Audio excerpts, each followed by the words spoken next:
হয় এবং শতাধিক জায়গায় আমরা হামলার চিত্র আপনারা দেখতে পেয়েছেন, আমরাও প্রতিনিয়ত পাচ্ছি।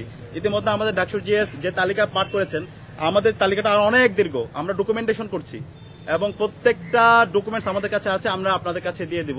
তো এটা আমরা অবাক হয়েছি, যেখানে এই জুলাই বিপ্লব হয়েছে এই ফেসিবাদী কাঠামো ভেঙে দেওয়ার জন্য, হাসিনাবাদী যে রাজনীতি, সেই রাজনীতিকে ভেঙে নতুন রাজনীতি বিনির্মাণ করার জন্য। কিন্তু আমরা দেখতে পাচ্ছি সেই হাসিনার রাজনীতি, যে ফেসিবাদী আমলে যেমন দেখতে পেয়েছি নির্বাচন পরবর্তী সহিংসতা, মারামারি, হুমকি, দেখে নেওয়ার হুমকি, সেই রাজনীতি আমরা আবার দেখতে পাচ্ছি।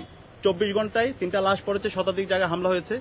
আমরা হুঁশিয়ার করতে চাই, যারা এখন দায়িত্বশীল পর্যায়ে এসেছেন, যারা সরকারি দল হবেন, প্রত্যেক নাগরিকের নিরাপত্তা আপনাদেরকে ইনশিওর করতে হবে।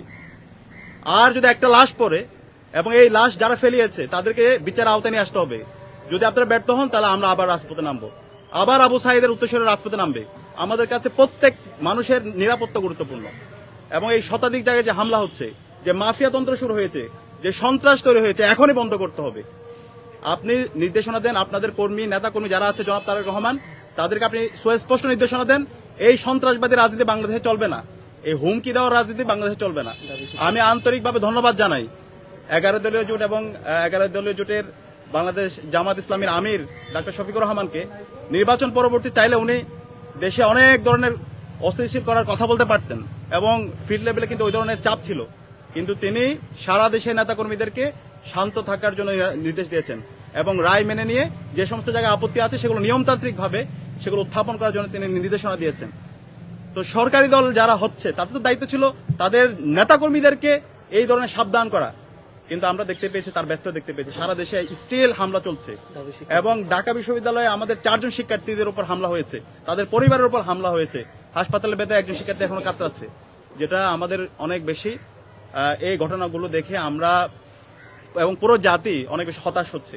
তা আমরা আশা করব বিএনপির জায়গা থেকে এবং যারা সরকারি দল হচ্ছে এই জায়গায় যারা এই সমস্ত হামলা করছে এবং এই ধরনের হুমকি দিচ্ছে, তাদের বিরুদ্ধে যেন দ্রুত সময়ের মধ্যে ব্যবস্থা গ্রহণ করা হয়।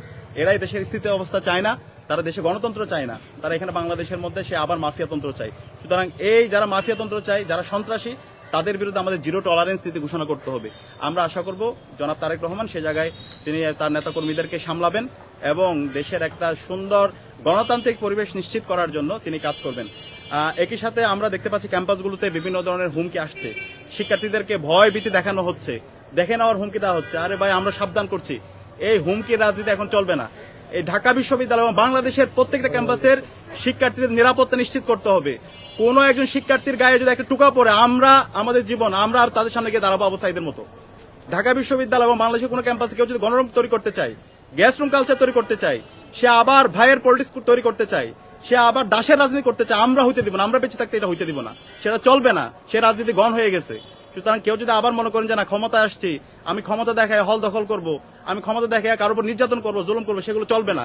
যে করবেন তার বিরুদ্ধে আমরা প্রতিরোধ জারি রাখবো।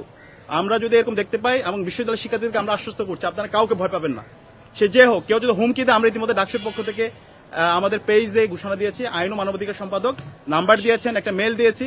কেউ যদি হুমকি দেয় আমাদেরকে অভিযোগ দিবেন, আমরা দেশীয় আইন এবং বিশ্ববিদ্যালয়ের যে আইন সেই অনুযায়ী আমরা তাদের বিরুদ্ধে ব্যবস্থা গ্রহণ করবো।